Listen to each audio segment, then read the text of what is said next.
পড়ন্ত বিকেলে রেল লাইনের আড্ডাটা খুব সুন্দর একটা আড্ডা। কারণ বিকেলের ওয়েদারটা অসাধারণ। তো অনেক মানুষজন রেল লাইনে বসে থাকে বিকেলবেলা। তো আমরা অনেক সময় ধরে বসলাম এবং দেখা মিলল আইসক্রিম মামার সাথে। তো উনি নারকেলের আইসক্রিম বিক্রি করে 10 টাকা করে। তো বড় বড় আইসক্রিম মাত্র 10 টাকা করে। তার কাছ থেকে আইসক্রিম নিলাম। আমরা 3 জন ছিলাম, তো 3 জনে 3 পিস আইসক্রিম নিলাম। মাত্র 10 টাকা করে আইসক্রিম।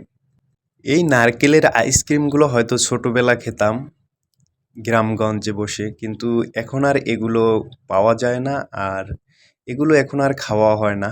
তো শখ করে আজকে কিনে নিলাম, আড্ডায় বসে আইসক্রিম খাবো, দেখি কেমন লাগে।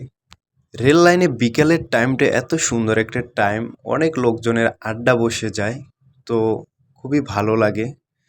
তো আসলে আইসক্রিমে অনেক স্বাদ, কারণ নারকেলের আইসক্রিমটা ছোটবেলায় খেয়েছি। তো ওই মজাটা এখনও আমি পাচ্ছি আইসক্রিমের ভিতরে, কারণ এখনও কমে নাই আইসক্রিমের স্বাদটা। অসাধারণ ছিল। তীব্র গরমে রেল লাইনে বসে আইসক্রিম খাওয়ার স্বাদটা যে কতটা মজার হতে পারে, এটা আপনারাই কমেন্ট করে বলে যান।